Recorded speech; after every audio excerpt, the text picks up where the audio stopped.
Hello, folks. I'm Bob Kitchen, one of the owners here at Maple Hill Golf, and you're listening to the official podcast of Maple Hill, the Hill Unscripted. Every 2 weeks, I'll bring you the real talk from inside the golf world, insights, stories, and conversations that matter to you as a golfer and a valued part of the Maple Hill family. Welcome back to the Hill Unscripted. I'm your host, Bob Kitchen, or BK. Very, very proud and very, very happy to announce I've got my friend, Mr. Bob Bettinardi, here today.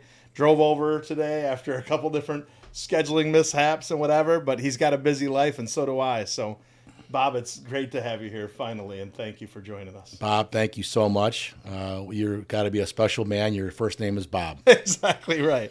Exactly right. So we're starting off on the right foot. So I want to start this kind of at the beginning and work through it. We Caitlin and E did a really good job with going through, talking to all our employees and getting questions that they want answered, and then I added a few last night. We talked on this for 20 minutes or so last night to make sure we had this lined up as far as kind of where it started or where it is. So the early life and the foundations, like, did you golf your whole life, and why putters? Like tell me a little bit as to how in the world Bettinardi Golf started. Started golfing when I was probably about 20. I was in college, and someone asked me, let's go play 9 holes. And so, whatever, shot 135 or whatever for 9 holes. Right. So then I really fell in love with it. Right in the beginning, I'm like, gosh, I love this game, because when you would hit one good shot, how come I can't hit the second good shot? It's just like everybody else, I'm sure, right? Yeah, they don't string together. And then when I got out of college, I ended up with an engineering degree and got into the manufacturing business of metals, making products for like John Deere and Caterpillar and some medical stuff and some communications business and stuff, all that. And you owned that? Yeah. Metal? Well, I started working with my father first. Okay. He owned a manufacturing company. Okay. And so when I graduated when I was 22, Milwaukee School of Engineering, great school. It's all they have is, mechanical, electrical, civil, chemical engineers. That's all they graduate. So I graduated mechanical. Yep. Worked for him for 6 years. And it's funny because I said, hey, listen, I'm getting married next year. I'm not making a lot of money. He goes, you're not going to make any money with me. You got to go off and go on your own. This is your dad. This is my dad. Yeah. I'm like, okay. So I'm like, what do I do? He goes, I'm thinking, well, I could do the same thing that I'm doing here, except it'll be my own business. That's kind of what I did. That was in 1988. So in 1991, I walked into a golf shop. My mom had given me a gift certificate to go buy whatever you want. Yeah. So I'm going in there. I'm going to go buy a pair of spikes. Mm-hmm. So I walk in there, and I saw a poster on the wall that said they were milling putters. It was a Callaway poster. Okay. And it had an old machine on there. Yeah. And we call it a Bridgeport milling machine. Yep. And in the manufacturing field, if someone were to tell you they have a Bridgeport milling machine, that person has got to be, at this time, has got to be over 100 years old because it's all old, the antiquated equipment. Yeah. So I walked in there, and I'm like, why would anybody, because the poster had this Bridgeport, and it had a milled putter on the top of the machine. Why would anybody, in my mind, mill a putter on an old antiquated machine as a Bridgeport?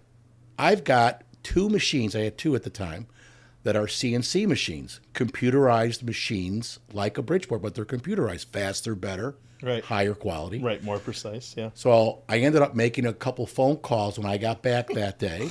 Incredible. I know. Yeah, I love this. And I remember the guy, I don't even want to mention a name, but it was another name that people would probably know. Yeah. And I said, hey, does this, let's say his name is Joe Smith. Is Joe Smith there? Yeah, he's here, but who's this? Well, this is Bob Bettinardi. Give me your number, I'll have him call you. I'm like, okay, that's the end of that one. Nobody's going to call me. 5 minutes later, Joe Smith calls me and says, what do you want? I says, do you guys really make putters on Bridgeport milling machines? He goes, no, that's just a poster. We don't do that. And I'm thinking, oh, okay, well, they're smart. They're making them on machines like what I got. Right. He goes, what are you trying to get at? I go, well, I'd like to make some putters. I got these beautiful machines, and I just started selling my machines and myself. What are you doing next weekend? Nothing. Fly to San Diego, and I'll show you how to make some putters. Oh. That was it. So flew to San Diego. Met with Joe Smith. With this guy, Joe Smith. I'm not going to mention his name. Yeah. And literally, I was there. I flew in on a Saturday, got there at noon on a Saturday, and left at 10 o'clock at night. So I took the red eye home back to Chicago from San Diego and got home at 5 o'clock in the morning. Right. And I remember the next 6 months, it took me 6 months to make one good putter. Because what I was doing, I would make a putter, it'd take me a week. I would ship it to him because there was no internet back then. There was no taking a photo, Right. And he would go, yeah, you did a great job. You're around 20% there. I'm like, okay, what do I got to do? You got to do this, this, and that. So I would do that. A week later, ship him another putter. 6 months later, he goes, you got a pretty good putter. Here's an order for 100 pieces. That's how it all started. Really? That was in 1991. Yeah. So it literally started with you seeing a poster on a wall, going in with a gift card to buy something, and going, "Why are they using this old machine?" Yeah. And then your brain, not everybody's brain works like that, Bob. That's pretty cool. But you also had access to a newer machine. Like you were also in that business, and you even knew what the hell you were looking at. Most people would have gone like, "Oh, okay, whatever." Yeah. They would have just looked at the putter on there and not really looked at the machine. Yeah. Well, how much is the putter? I'll buy it. Yeah, it looks cool. And that would be it. Yeah, exactly. I was already thinking like, right, this doesn't make sense. And at that time in 1991, so I started in golfing in 1980. Yeah. 1991, whatever. 11 years later, I was now, instead of a 60 handicap, I'm now a 20 handicap. Right. So I'm getting more to enjoy the game, right? Right. Getting more into it. Wow, I could maybe make putters. You know what I'm saying? That's kind of how it was. Yeah. So you start off with 100 putter order. Yeah. And it was all just one head right-handed. It was all one head right-handed. Those putters probably still exist. Have you ever seen them? Oh yeah, they still exist. They still exist. Do you have one of those? I do. Does it have Bettinardi on it? It has Joe Smith's name on it. It has the other guy's name on it. So lo and behold, here's the best part of the story. I'm making putters for this guy in San Diego. Yeah. I'll use his name, Joe Smith. Yeah. And then another guy named Scotty Cameron sees that I'm making putters for Joe Smith. Oh. And Joe Smith, or Scotty Cameron, calls me up and says, I see you're making putters over here. You want to make a putter for me? And he was not with Titleist at the time. He was by himself. Right. And I said, yeah, I'll make one for you. And that putter, we started making putters together, but we only made maybe 50 putters. And one of the putters got to a guy named Bernhard Langer, who won the 93 Masters with that putter. With the one you made? Yes. You milled it? Yeah, I milled the putter. Yeah. Scotty Cameron's name was on there. What, was it Scotty's design? Yeah, Scotty's design. He had you mill it. Yeah, well, it was similar to a couple other designs, you know. I know. Whatever. Yeah. So, but Bernhard Langer wins the Masters, and then Scotty says, hey, here's an order for 500 pieces, not 50 pieces. So that's how everything started to go. And then in 1995, he get bought out by Titleist. In 1996, Tiger Woods joins Titleist. Yeah, Trillium. 1997, Tiger Woods wins the Masters by 12 shots at 21 years old. Right. Never three putts for 4 rounds at Augusta National. Pretty hard to do. Yeah. And then I'm still making putters now for Scotty and Titleist, and then Katie bar the door. Literally thousands upon thousands upon thousands of orders are coming in from Titleist. And then that's how the business just expanded and grew. Although in 1999, we decided to go off on our own and make our own product with the Bettinardi name on the product. So that's kind of my history. That's the DNA of how I got started. That from from 90 to 2000 is really the time. Yep, and that's going to get into some of these other questions I have as to why and how. So choosing Tinley Park for your location, as far as like that's your office that you and I sat in before and had a great discussion. Why there? Was it less expensive, or it's where you're from? I'm from Illinois, and I live in the western suburbs, and it was convenient. Yeah, that was it. I mean, I wasn't thinking like, hey, we need to be in Florida, or San Diego with all the other guys, right? Callaway's and all the other people. But you manufacture. We were talking about that yesterday a little bit, me and my staff, and they were like, "Why aren't they in California like everybody else?" It's just because they manufacture. Yep. They don't have to have stuff shipped in because they're making it. So I mean, you can if you're going to manufacture, you can manufacture anywhere. Totally. If you're gonna have stuff shipped in from China, it's cheaper to receive it in San Diego than it is in Tinley Park, Illinois. I can tell you that for sure. Yes. So basically, you were from there. It was I'm from convenient there. for you. Yeah, I already had a shop. Remember, I'm making parts for the Caterpillars and the John Deeres of the world. Yeah. And I already had a shop. Manufacturing is, I'm like a metallurgist, I know everything about metals and everything about CNC milling machines and CNC turning machines. I know all that stuff. That's awesome. like, you can never, I'm like, I got my doctorate's degree in that. Yeah. So then all of a sudden we get into the milling of the putters. That to me was easy compared to the other parts because the tolerances that you have to hold. Yeah. If you're making a part for a military, say you're making a part for a submarine, you got to hold within tenths of a tolerance. Putters are not as accurate, but I make them accurate. That's why the Bettinardi product is so good because Premium, nice, yeah. Yeah, because the attention to detail that goes into every single putter is there. Well, we saw that when we went to your place and got to watch the people actually taking them out of the machine and how crazy everyone is about making sure it's perfect. But when your name's on it, Hey, it means something to you, right? So yes, sir. If Maple Hill does anything out in the world, that's my name, right? My last name is not Maple Hill, but that's me, and that's so you. everybody knows who it is. So if it's not right, we ain't doing it.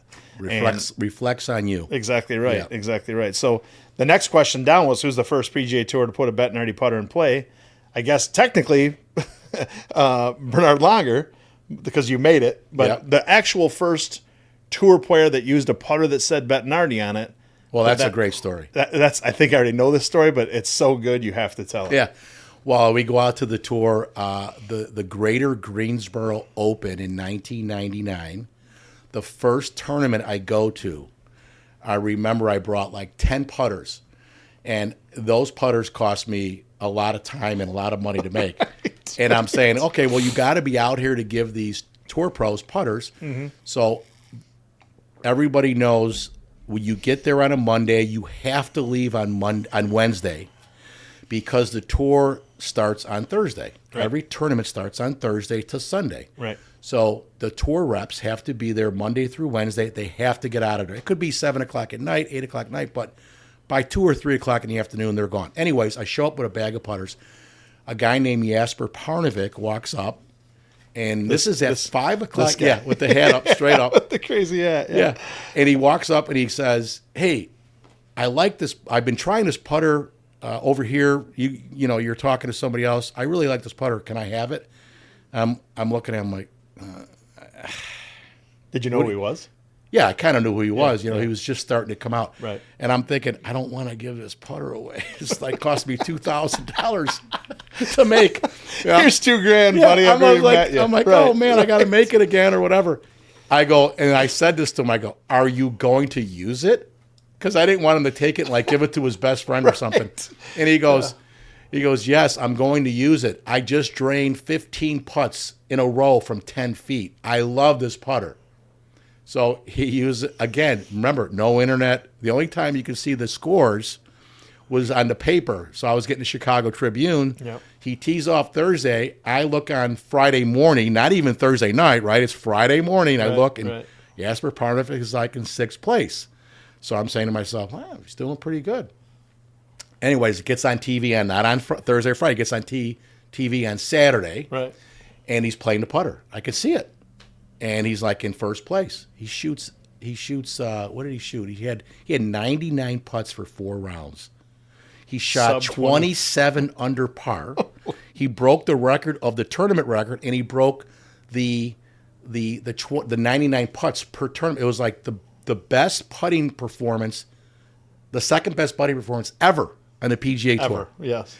And Gary McCord was announcing, and he says, "Look at this putter that Parnevik's got. The face of the putter looks like the Boston Garden parquet floor. Remember the Boston Garden? Yeah. That old awesome. Larry Bird used to iconic. Iconic. Yes. And that blew up. Everybody's like, well, what putter is it? Right. Bettinardi. They want to know. Who's Bettinardi? Is that like a is that like a spaghetti sauce? Like, what is that? Like, So who's you- Bettinardi? I was, no, You're zero already no. making putters at this time. You're making them with other people's names on them. You're milling them. I was just starting. That Your was like own- my first 6 months into making putters with my name on it. with your name on them. Yes. Yeah. That was it. Okay. And that another guy that was So he did he win the tournament? he won. He won, and my he gosh. had 99 putts, which is So here- stupid. That's sub 25 around. Well, here's the statement. I go home, or that Sunday, I look at my wife and I say, I can't believe it. You just go to a tournament, you give a putter out, and the guy wins? I'm going. that's how it works. I'm going to the next tournament. You know, it'd be like going to Vegas and going like this, Right. and you win $1 million Right. from the slot machine. for I'm just going to go to the next slot This is machine easy, and win yeah. another one. That's how easy I thought it was. right. Come to find out, it's Yeah, not it's that not easy. quite that easy. Okay. Yeah. So Jesper Parnevik, and then so after that, did the phone start ringing? Phone started ringing. Guy named Shigeki Mariyama. Yep. We got hooked up with him, with his dad. His dad was his agent and this and that. He won a big skins tournament in Japan against Tiger Woods, Davis Love, and Nick Price. Believe it or not, back in the day. He's like the Hideki Matsuyama Yeah. of those days. He Yeah. was like the Tiger Woods of Japan. Japan. Yeah. Yeah. So he wins it, and then again he was using our putter. So the Japanese press are like, "Well, whose putter is this?" And then my name blew up in Japan. And You still have a big presence in Japan. big, huge Yeah. presence in Japan. So the key for the whole thing is the quality, Yeah. because the Japanese people really, Oh, yeah. they No, want I'm familiar everything with that high, culture. high quality. Yeah. So This that- or nothing. Yeah, this or nothing. So Status symbol type stuff. they really do. If Yeah. it costs more, it's got to be better. Exactly right. Right. Yeah. So that's how it all worked. And then 2003, we had a great one with Jim Furyk, won the U.S. Open at Olympia Fields, literally 20 minutes from my shop. Yep. That was huge. He came to my office. He sees me on a Wednesday. All the trucks are gone. The vans are gone. And he says,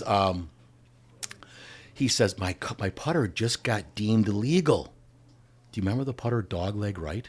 Oh yeah. The putter was deemed illegal by the USGA Okay. because it was a USGA event, Okay. the U.S. Open, right? Yeah. Yeah. He goes, someone told me your shop is 20 minutes away. This is at 6 o'clock at night on a Wednesday. He goes, I got to go to your shop and boy. get a putter. He comes with his dad. He's up there from 7 o'clock at night till 1 o'clock in the morning getting a putter for himself. His dad's sleeping on the couch 6 hours. for 6 hours. Holy moly. He leaves.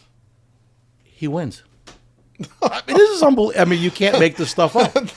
But Yeah, just here goes here goes the slot machine. So that's what you got to do. You got to invite people to your shop. Right. Let And their then dad you fall asleep. Find their dad a nice, comfy couch and put him. Don't to give him sleep any and- coffee. Just give him a loaf of bread and Right, sit down. And, exactly Yeah. right. Enjoy That's and pick out a putter and go win.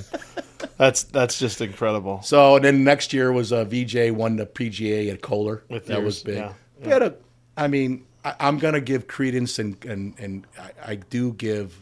I'm a Christian, you know, and I same. give God so much credit for blessing me and our family of all. How do you do this? You just don't do it. You know what I'm saying? Right. Of course there's hard work. Of course there's effort and Yeah. there's grinding and you're doing all and flying everywhere, right? You got to fly to all these countries and you got Right. to do all that.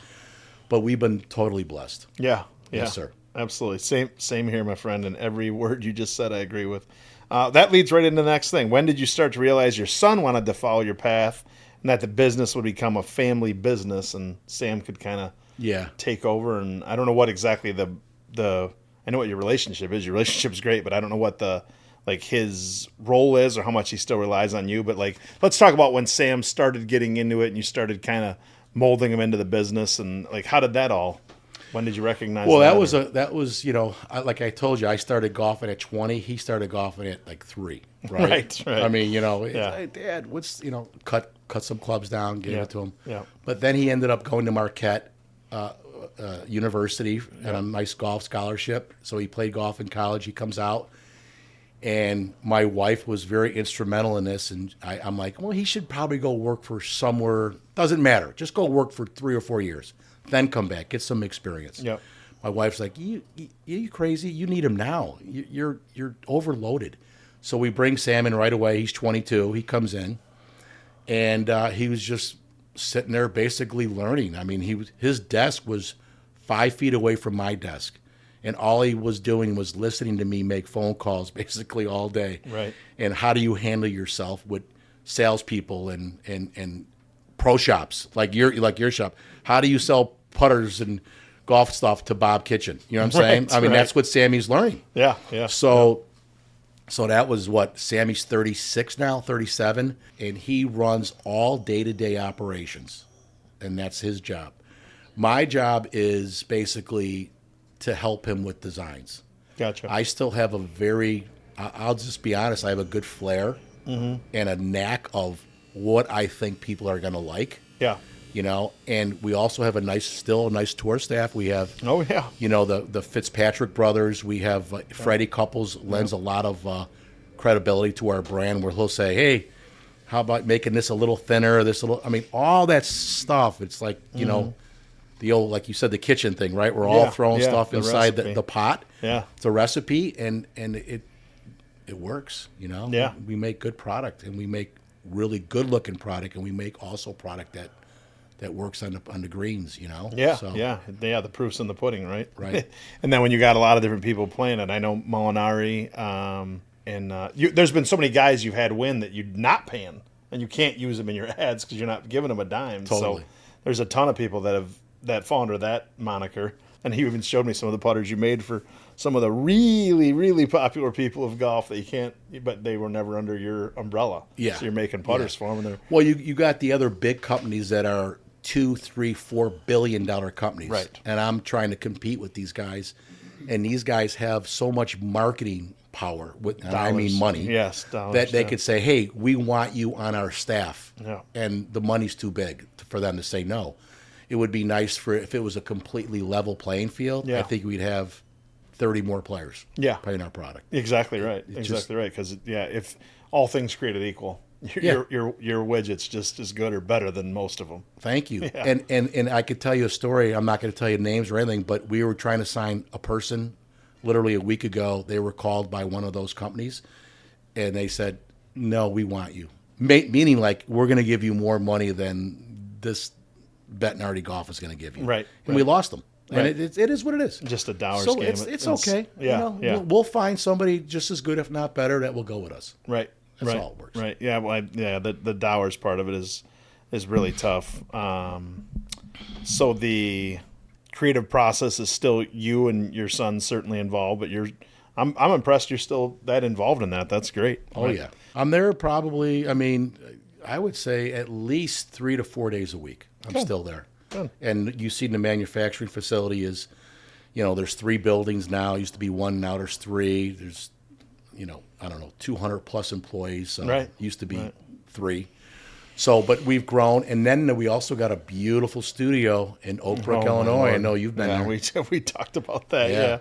Yeah. And the green couch that your wife picked out. And I think the whole thing, when I walked in there, I was like, my God, this is the Taj Mahal. This place is really nice. I expected it to be nice because I've been to your other places and everything you guys have is nice, but I was like, my God, this is insane. Even the lights look cool with the hexagon lights. Like, the whole thing is sweet. Yeah. So the next thing I want to talk about, we talked about this a little bit off camera, but the Hive and how that whole thing got started. Mm-hmm. And I learned a little bit about that. We should talk about it on camera so that the crowd understands exactly how that got rolling, and like the marketing behind your guys' last name with Bettinardi and then B and then Queen Bee and Hive and all that stuff. Like, that started off as a closet. It was actually a broom closet. Yeah. And I remember my wife, walking around, she comes up and she goes, we were looking for a place to fit people. Yeah. And so we're, okay, this could be a fitting room. And she goes, what about all your really special putters that you make? What do you do with those? Well, they're just over here, and then she opens this door. There's actually a mop and a bucket with some cool putters on top of the shelf. She goes, you should take this room and make it into a really, really like not a man cave, but like a vault. And you see this, and all the product is up there, and it could be these really cool head covers, but right. Special putters that took a long time to make and a long time to think on how to, a lot of and effort. Finishes and finishes, ferruled hosels and weird Yeah. one-offs, low quantity stuff. super low quantities, expensive one-offs, a lot of one-offs. Yeah. So then what she did is, we call a construction company up and we make the room really nice, and people loved it. And there's a code to get in and all that. It's really cool. Yep. So then But it was no wider than a hallway. it was a long, it was skinny literally hallway. 4 feet wide by 15 feet long. Exactly.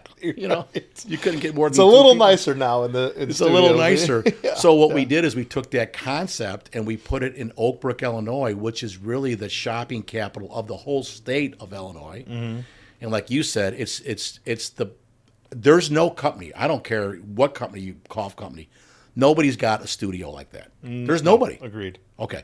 So you walk in there, but then we went to the next level times 1,000,000 to build this. And it's like got 8,000 square foot of retail space too. Right. Besides 2 putter fitting bays and a simulator for the irons and the wedges. Right. So you got everything there, but the hive is really, really cool. It's bigger, it's more expansive. Sweet. And then there's a customs room. Yeah. So you could literally sit there Make your own design. design your own.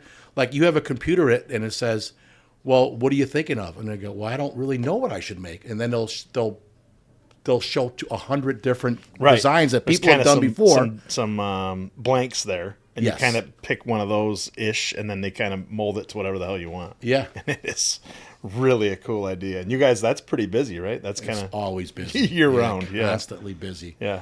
And guys are, we had a guy come in and he goes, I want to buy 6 of these for my best people who work for me, my staff. Yeah. Well, you should do that too, Bob. Don't get any ideas, you two. Right. So they come in and they just like, yeah, I'll take this one. We love those guys, by the way. Right, yeah, So, yeah. but the guys are getting these gifts at Christmas time now, right? It's almost Christmas, and they're probably going to be blown away.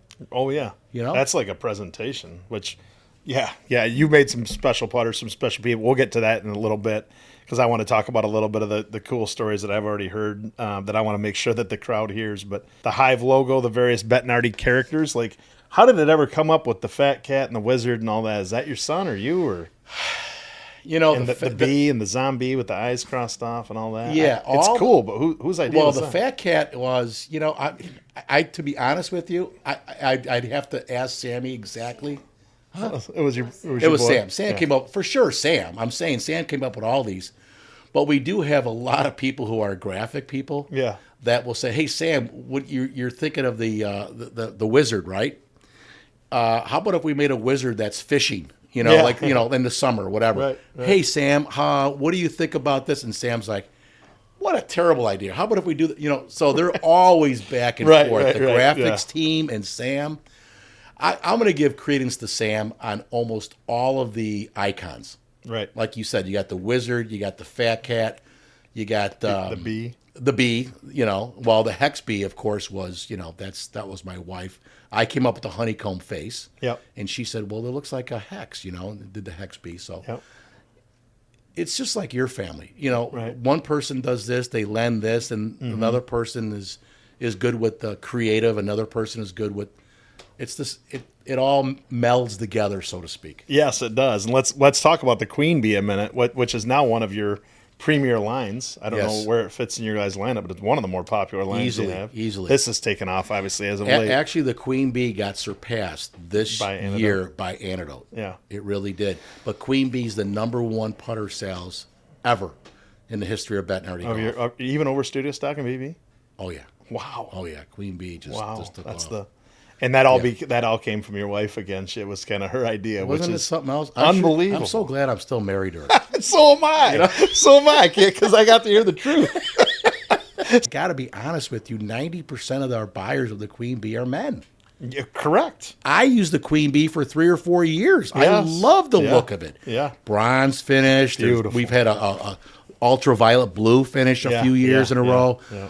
So it's really a beautiful thing. But what we did is we made it more compact, not so big. Right. And we added weight because, of course, when you cut a putter down, Yeah, you got to make that. you got to make it heavier to make the swing weight good. Right. So we did all that, and we came up with a putter. Now, let's say a man wants a Queen Bee putter at 35 inches. It's at 363 grams. every guy I've ever had tell me, he goes, I like the heavierness of this putter. Right, the weight of it, yeah. Yeah, the weight of it, the feel of it. Because you go from maybe a D3 to a D9 in swing weight. They love that. Right. So that's just what it is. You know, you don't have to exert so much energy trying to get the ball to the hole. So the funny thing is with Ann, my wife, Sammy and I will actually give her the blanks that were already designed, ads already done. Yep. And say, here you go. Graphic it out. Go work with one of our. I love it. It works out great. Yeah. And family affair. And I think it's been nailed, right? Like numerous times. It's been like outrageously popular, and like people can't wait to see the new one. And what's the finish going to be? What's it going to look like? And Yeah. I love that. I love Thank that. you, buddy. That success Appreciate story. that. And that honeycomb face looks cool on it. Like, but every single time, Micro honeycomb, normal yes, honeycomb. exactly. Yeah. It's sweet. So Queen Bee is the best seller of all time. All time. Hard to argue that is your 100% all time. But you started off with the BB series and the studio stock before that, and then I don't know when Innovate came along.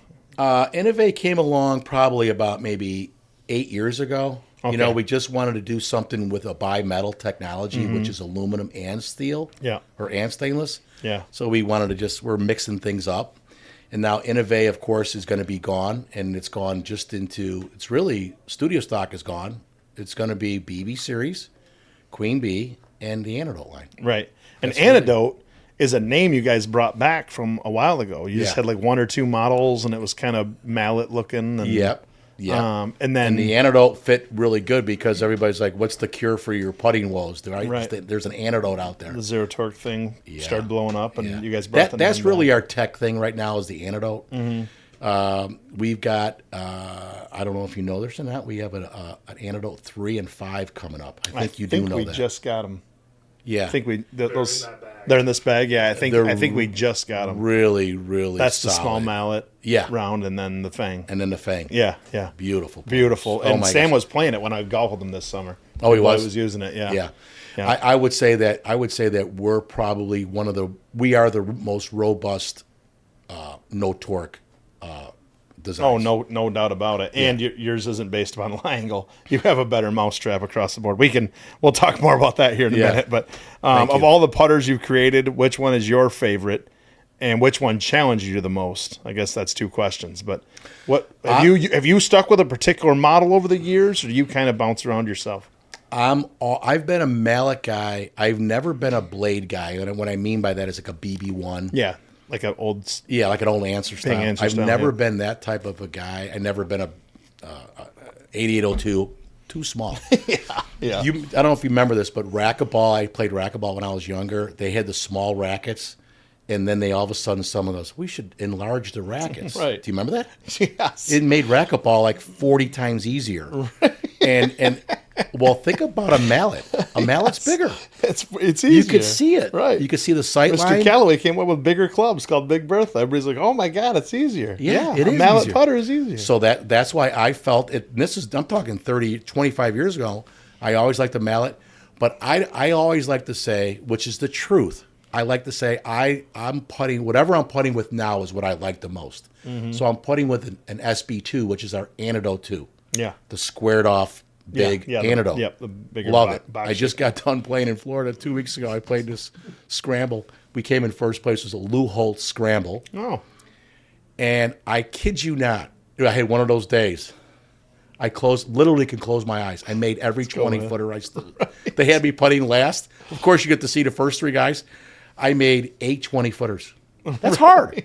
That's hard. We won. course We was shot it like 16 under. You know what I'm saying? where was it at? Trump International, West Okay. Palm Beach. Wow. Oh, it was fun. We had That's a good time. incredible. But it was one of those days. So if you ask me right now what putter I love that putter. That's me too. Right. The caddy goes up to me and goes, I haven't even seen a pro putt like that. Really? And I'm like, it's like you've had those days Oh yeah. where you shoot like, what did I just shoot? Yeah, You but know? I don't And then you're manufacture. at night, you're dreaming, you go, I could shoot that again tomorrow. Maybe. You know, then you shoot like 10 over that. Exactly. That ain't true. That's why golf is the best sport in It the world, is. isn't It's it? the best sport ever. It'll never be mastered, and it's always fun. Every day is different. Yeah. What has been? This is an interesting question. One of our employees wanted to hear this. What has been the most high value or unique putter you've ever created? Have you ever sold a putter for $15,000 or $10,000? Like, do you have any idea what the most? Somebody wanted a gold or something weird or some like we did Damascus sell finish something or something. Well, I don't think I've ever sold anything for $15,000. I think I've sold a putter for like $4,500 that ended up selling for about $25,000, and it was sterling silver insert in the face. Oh, no, sterling silver. not the head. Yeah. It would have cost a lot of money. Tons, yeah. But it was also had a brass plugs in the back, and it was like a one-off. And someone walked into my office, not at the studio, but just in my office, and said, Yeah. "What the hell is that?" I go, "Oh, well, let me show you what this is." He goes, "What's it doing here?" I go, "It's just sitting here." I go, "I made it, and it's just a cool piece." Right. It's like having a showpiece, kind of like a Rolex that Yeah. like your grandpa gave you or Yeah, something yeah, like yeah, that, yeah. right? Yep. And he goes, "You want to sell it?" I go, "Yeah, I do want to sell it." He goes, "Why do you want to sell it?" I go, "Because it's been sitting here for too long. I'm afraid to use it." He goes, "Well, I'm going to use it." So he bought it, and then I found out a year later he sold it for like 4 times the amount. I'm Oh, like, really? I wish I would have sold it for 4 times the amount. So it was just one of those things. But yeah, pretty cool. This one's interesting, and I don't know the answer to this one. Who have you built the closest relationships with in the golf industry over the years? Like, do you have friends that work in other either golf businesses, or maybe it's Lamkin Grips? I know you guys use a lot of them, or like Bob Lampkin was a good friend of mine. I would say that. His name's Bob too? Yeah, his name's Bob too. Yeah, there you go. I would say most of my closest friendships are not in the manufacturers because we all kind of like we're competing. Right. I would say my closest relationship was probably with the head pros or the directors of golf Yeah. of, golf courses. Right. And I'm, pretty nice golf courses. Right. I'm not going to mention any names, but Right. very, Prestigious. they're gentlemen. I'm a gentleman. I walk up and we just, you just meet and you kind of, Just hit it off. you just hit it off. Yeah. You know what I'm saying? Yeah. So, and, you get guys and, I may give him a putter and he's like, "You just gave me the most beautiful putter." He goes, "You play my course anytime." Yeah, yeah, You know what I'm exactly. saying? I love that. So just stuff like that. The golf industry is such a gentleman sport. And, of course, ladies. We're talking Yeah, about Queen yeah, Bee. yeah, yeah. But it's such a great, classy Yes. sport that everybody... I mean, how many times you see? How about the Instagrams when you see these guys fight on the course? Yeah. That's very rare. Exactly You know what I'm right. saying? Exactly right. But Most it goes guys viral are 'cause like, everybody wants "Hey, to." man, I'm a threesome. Could we get in front of you?" Yeah. Go ahead, man. Yeah. Go play. Enjoy your day. Yeah. I think we have the least amount of arrests of any sport. I think so, too. Yeah, outside of Scotty Scheffler, right? Which was just funny. Outside of golf, what product you've created are you most proud of? Because you do other work. Do you still do other work? Is golf all you do, or do you guys still do other We stuff? still do a small amount of other work. Yeah. And it's been something that, it's kind of nice to also have that little outlet.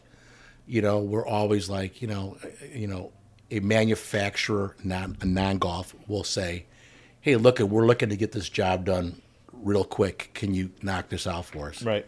Yeah, we got time. We'll do it for you. Right. So, yeah, we do a very small amount of that. Gotcha. But very little. Is there anything in that world that you've made that you're like really proud of? Like, oh, that's mine. We helped Caterpillar with a particular piece or a particular project, and it made them that much better. It's probably their designs. You're just making it. That's it. Yeah, That's so there's exactly nothing- right. They whereas have their own putters are CAD your designs. drawings. They send it to us. We You're quote just- the job. you're just milling the thing. We're just like a source for them. Vendor. Yeah, Yeah. exactly right. So yeah, I get that. So but as opposed to your putters, they're actually your designs, and you guys are you're A to Z, totally start to finish. Totally. Which is cool. We already talked about this a little bit. Which notable newer players or current players are using Bettinardi clubs this year? Can you even say many names? No? I got a guy. I was just looking at the Grant Thornton. So it's a lady in men's tournament in Tiburon in Naples. Oh, yeah. And there's a Played guy. Sammy said to me yesterday, there's a guy playing. I can't mention his name because we're real close to signing him. He's playing our putter, and I looked at it before I walked into this place right now, and he was in first place with this other girl. And I'm like, "Sammy, you think he's playing?" He goes, "Let me go look on." Now here we go, internet. Let me go look on Getty Images, and he found it. He's playing our putter. You know what I'm saying? So that was a good thing. He was in first place. Right. Then we have a bunch of guys right now vying for they're all in the Corn Ferry thing. They're at the TPC Sawgrass. They're trying to. It's the Q School. Yeah. Is going on right now. Yep. We have like 16 people in the Q School playing our putter. So you hope that you got to be in the top 5 to get to the PGA Tour, and the top 45 stay on the Korn Ferry. So you know how that works. And then when the Korn Ferry's over with, Yep. right, at the end of the year, the top 25 get to go to the PGA Tour. Right. So it's not like it used to be. You get the Q School and the top 30 go right to the tour. It's not like that anymore. Right. So who are we hoping for? I mean, we got about 4 or 5 guys that we're really focusing on. If I were to mention the names right now, I am so afraid that the big companies would go, hey, they're looking to sign this guy. Let's get him before Bettinardi does. I don't want that to happen. Exactly. We don't have that many viewers, but I can tell you, I said one person's name on here once, and it went all the way big. So yeah, we do have to watch. There's enough people watching this show and listening to this podcast that we do need to watch it a little bit. So we'll end that right there. Sometimes it's better to just shh. Yeah, exactly. My dad often said sometimes the best thing to say is nothing, which I still believe to be very true. How much room is there for putter technology to continue advancing? My opinion on that, we talked about this a little bit. That's a tough question, but I kind of still think sky's the limit. Like I do too. I feel 100%. Yeah. And the story for the people that are willing to slow down and listen, the story of like what works for who is still, nobody really wants to listen to that. Like an actual putter fitting, when I went to your guys' place and they watch your stroke, and we have a Quintic here.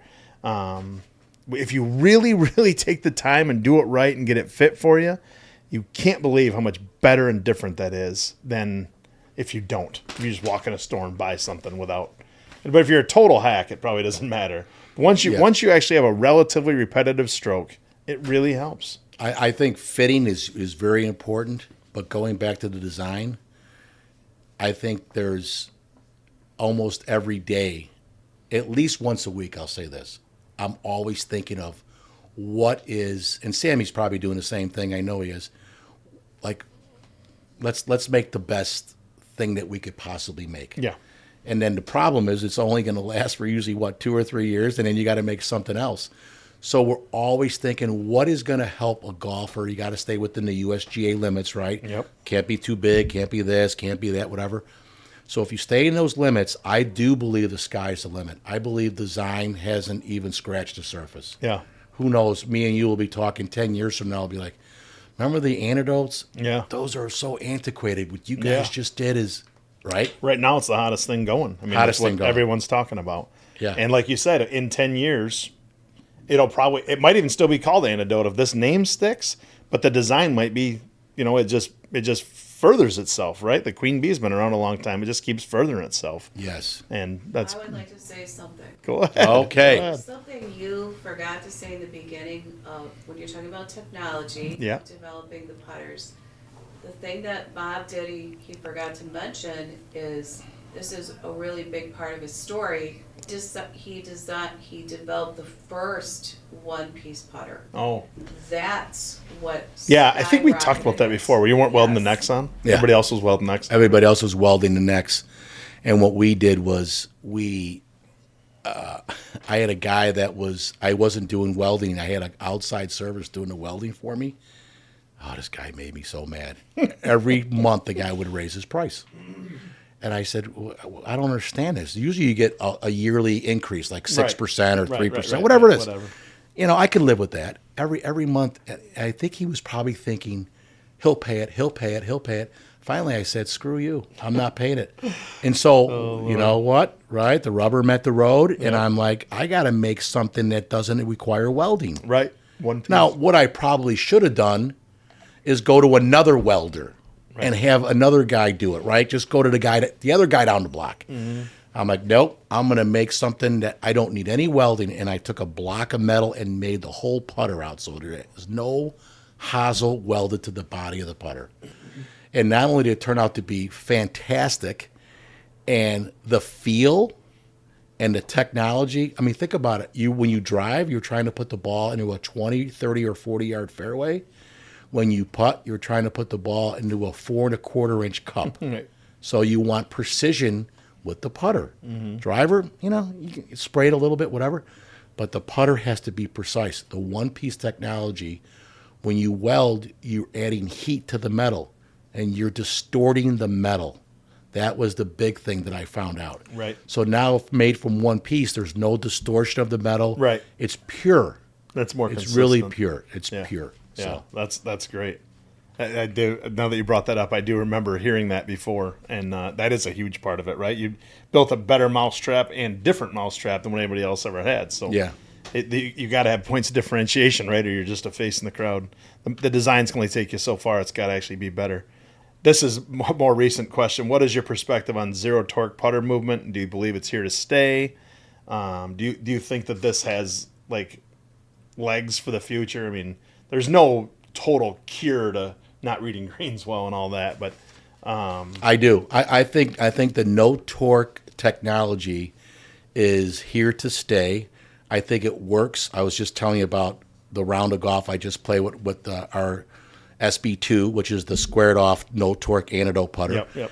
I believe that it does take some of the twisting, like even a little bit, even Right. if you're trying to make a 3-foot putt, Right. and your putter doesn't turn over or it doesn't go heel out, you know what I'm saying? You got a better chance to make the putt. Right. You're only talking a small little hole you're trying to put it into. Exactly. So I do believe that the no torque technology is definitely here to stay.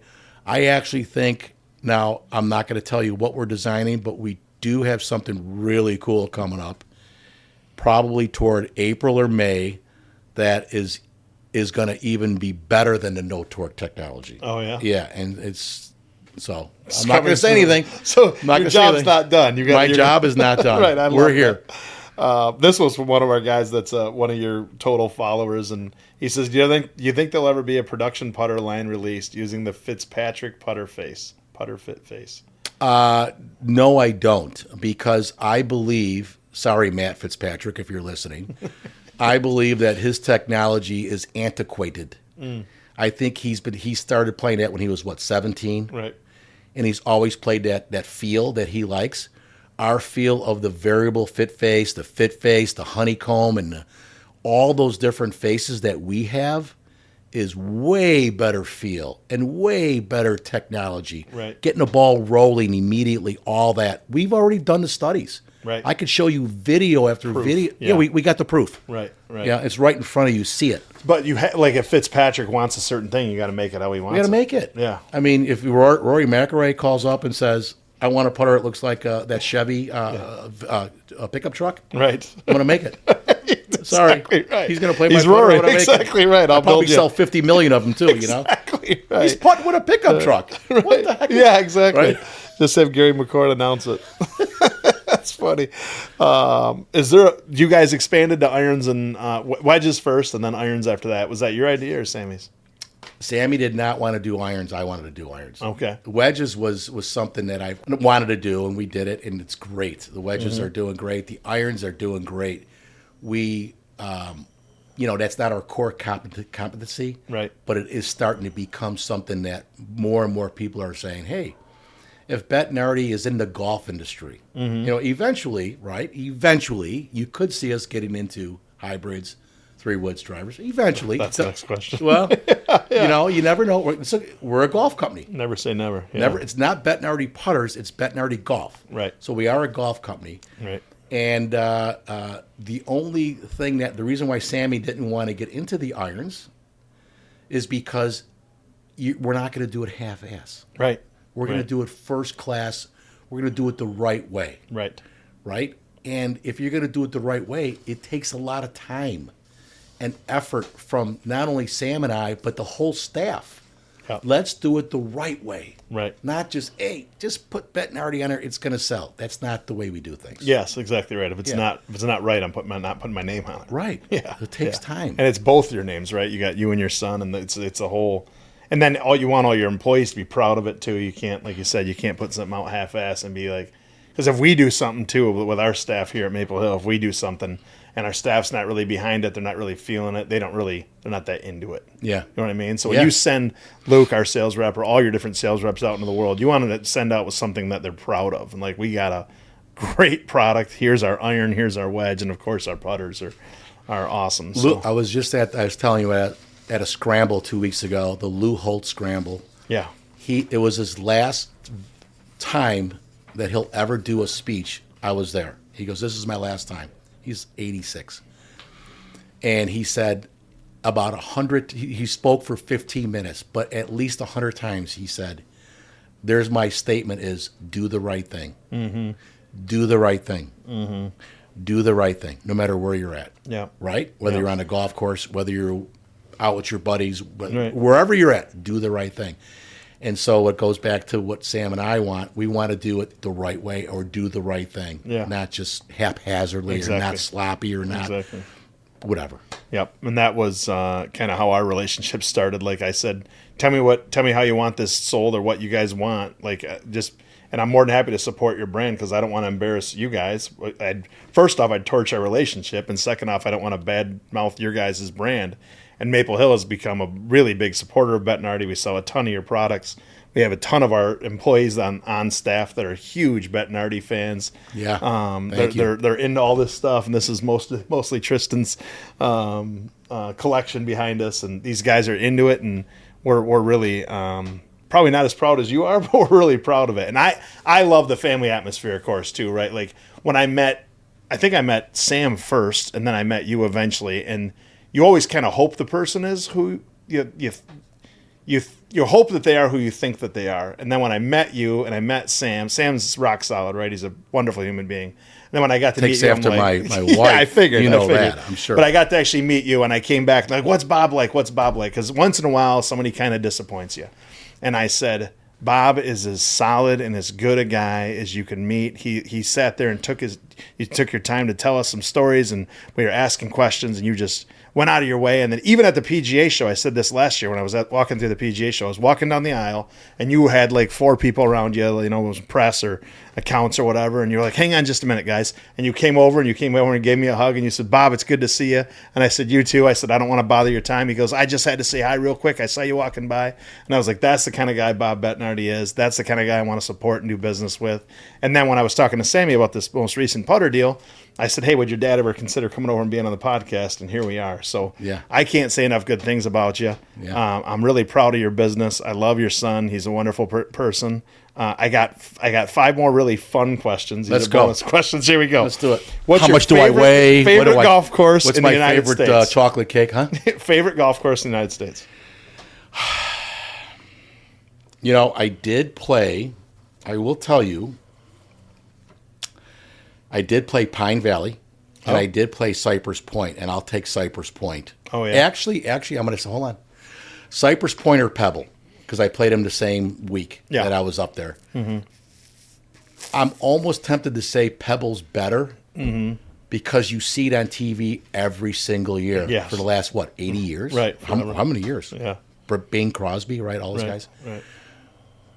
They're just so cool. You're up there in the Northwest up there. But I would say Cypress. It's unbelievable. Yeah. Yeah. You can You see ever it. play Of course. No, I've driven by it. I played Pebble twice, Yeah. and it's right next to it, of course. You can see it. But that getting on that is pretty tough. I'd have to make every phone call. Everybody I've ever met. It's hard to get on. I won't tell you how I got on, but it's hard. Yeah. I'm sure a bunch of free putters showed up. Is it true Butler National doesn't have a menu? And if so, what was your last order, or what is your typical order? That's the greatest story in the world. It's unbelievable. Did you ask this because you know the story? No, I told them. I came back and I said, yeah, we had lunch there. And like, oh, what's it like? And I said, first off, we had one of the greatest servers that's ever waited on me. I can't remember the guy's name, but my guy, Billy. That's it. I was going to say, Billy. Super, super nice guy. One of the fastest, hardest workers I've ever seen. Mr. This, Mr. That. Of course, that's an important job if you're the big guy at Butler National. You got to really know what you're doing. This guy was on his game, and I'm like, can I get a menu? He's like, we don't have menus. And I'm like, what the hell? What restaurant doesn't have a menu? I know. So go ahead. So here's my story. Yeah, This was 2 years ago. This is the greatest story in the world. This was in July. Okay, it's 94 degrees out. Right. Sammy goes, let's go play Butler. So we're there, and I know there's no menu. Like you just found it out, but I know that. And I go, Sammy, and there's another server there. His name is Rigo, and he was serving us that day. And I go, Sammy, I don't understand why there's no menu. It doesn't make sense to me. Just like you're thinking, right? This doesn't make sense. Yeah. And he goes, there's no menu, just order.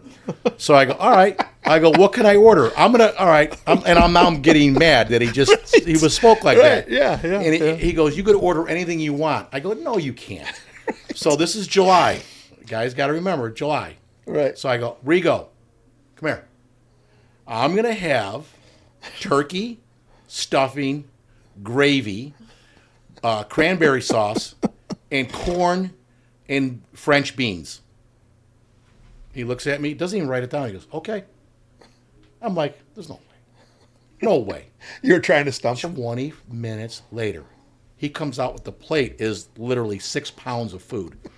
It was white turkey, gravy, brown gravy, just like it was like someone poured oil all over the thing. All over. It was the most beautiful looking turkey dinner I've ever seen in my life. Yeah. So now there's these guys walking by that are getting ready to play. They're having lunch too. There had to be at least 12 guys. They go, I'm going to have what he had.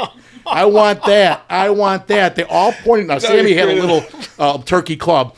I've got this big turkey and I'm trying to eat this. How did I do that? I have no idea. I still don't know. Right. It's like a magician. Yeah. I mean, the fridge can't be that big.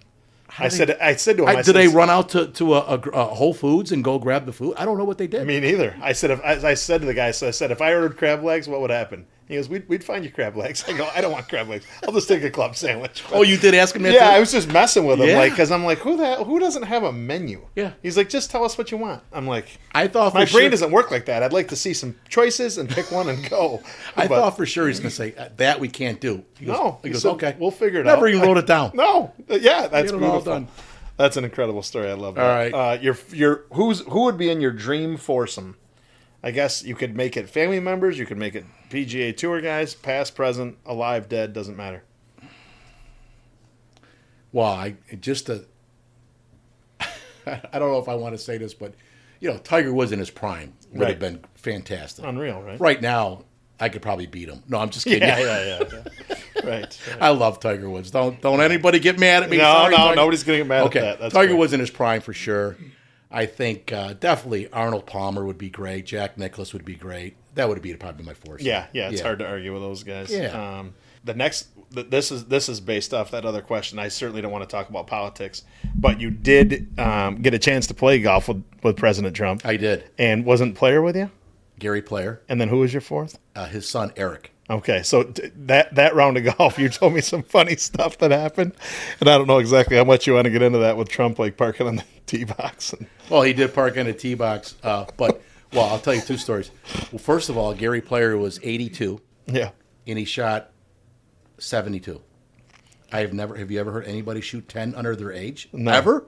So what Think year about was that. this? How long ago was this? This was in 2018. Okay. On President's Day, which was in February, ended up being at the Trump International. Very, very cool day.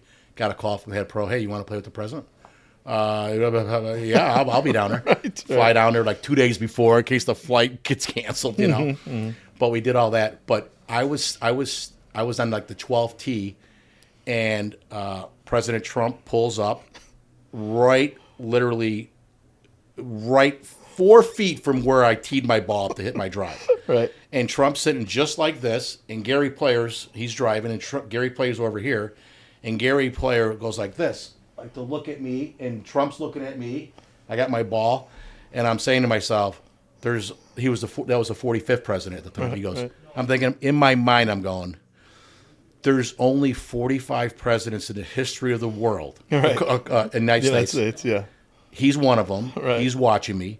Gary Player has won, 40,000 tournaments. Yeah. He's probably the fourth best player ever. And I think he might have the most worldwide wins. Yeah, he's got the most like worldwide wins. Yeah, I'm joking, 40,000. Yeah, Let's say no, 150, it's a zillion. Yeah. So, in my mind, now you know golf already. In my mind, I'm going, I take the club back, and I go like this, and I hit the ball about 40 yards straight and about 800 yards left, right out of bounds. I mean, I never seen a hook like that from me in my entire life. And Trump goes up to me, or President Trump goes, get in your cart, let's go, drop the ball by me. You didn't even want me to hit another one because normally you're shooting 3 off the tee. Yeah. And I drove up there. That was probably And you got Secret Service all the way around. Oh, there was 200 of them. Yeah. Really? Yeah, they got the sharpshooters. That's incredible. It was a very good. You were there? I was following, and there was so many carts behind us. They were in the bushes. Oh, really? The snipers in the bushes. Wow. I recorded. I said, I promise I'll never post this. And I never did. Right. It was the coolest experience. And It was- what's Player like? Was he a total gentleman? He Oh yeah. everything Player I've ever was seen, great. he's classy. And There was a 175-yard par 3. This is a good one too. And I hit like a 6-iron or whatever, middle of the green, about 15 feet. Player hits a 3-wood over the green, and the green's back to front. And I'm like, I'm gonna beat him this hole, And and he chips the ball from the back of the green all the way past the pin into the front of the green. And he's got about 30-foot chip up to the hole. Yep. And I think he's going to get a 4. right, I got 15 feet for my birdie. right. I hit my putt. It goes about 4 feet by. He chips in for a 3. I 3-putt for a 4. I'm like, Still lost. I and he's lost hole. and he's 82 years He's old. 82. How do you do that? My It's goodness. stupid. I absolutely love that. That's literally all the questions I have for you. I do have one. Go ahead, Caitlin. Okay. I saw you guys did the putter for DJ Khaled. Is that Oh, what you said? yeah, DJ Khaled. yeah. Do you think you'll do more in the future with like celebrities? Oh, like that? gosh, 'Cause yes. I'm sure that's a great marketing. Well, I'll tell you right now. He's a huge golfer. Yeah. I'll He tell really you right is. now, Mark Wahlberg has our putter, is using it, been using it for almost a year. Michael Jordan, we made him a putter with his elephant print. He's got this new logo thing. He's been using it for a year. And so those are two. Wahlberg's a huge celebrity. DJ Khaled's a huge. So we're always making product for all these celebrities. It's awesome. We love it because these guys, they love golf. Bob, I can't thank you enough for coming on the show today, dude. I really enjoyed it. I hope you enjoyed yourself I too. loved it. I'm I glad loved you it. brought your beautiful bride so we could get a Yes. few more Annie stories loves and telling me, some answers in there as well. And maybe we'll do this again someday. Maybe not. I'm not exactly sure. We got a bunch of stuff for you to sign, and we'll do some customer giveaways and maybe some employee stuff. I But appreciate it. I mean, can't this thank is you great. enough. So I've never been here. I got to tell Sammy. I was in the car. I said, Sammy, I'm looking at a driving range. There's a submarine out there. You can hit into the submarine. exactly, it's an old Right? It's an old propane I tank. We think turned that's it on. cool. It is. to do People that. love it. People love it. People love. We I have a hit the boat and a submarine sub. today, They love right, it. Ann? Yeah. It echoes. It's Does it echo loud. when you hit it? Oh, it's like a badge of honor And then you when got you the hit bear it. out there. We got all this weird stuff. Because, My dad's in testing. Grand Rapids, there's probably bears up here anyways. There's a few little north of us, but I appreciate it. So All right. to wrap the show up, new episodes drop every other week, roughly. We had to push this one back a week, but be sure to subscribe wherever you listen to your podcasts. And once again, Mr. Bob Bettinardi coming over and making the drive over today. I can't thank him enough. We'll break this up into a bunch of sessions. This show is dedicated to a little girl named Lucy. Oh, Who broke her leg? your granddaughter. My granddaughter. Yeah. I was supposed to be here last week. Yes. But yeah. I couldn't come because I had another thing with her and all the other Yeah, stuff. you had a machine down. So you we had your dedicate this to granddaughter. Lucy Bettinardi. All right, Lucy. We wish you well. And I text your son. It sounds like it's going all right. So It's getting better. I'm glad to hear that. Thank you. And I'm very just happy for you and your beautiful family. And Merry Christmas to you and Thank you, your buddy. whole crowd. It's this is going to be great. And our staff's excited. So we're going to end this now. We'll let you guys all go, and we'll go walk around and introduce you to our staff. Thank you. Appreciate buddy. you. Thank you very much.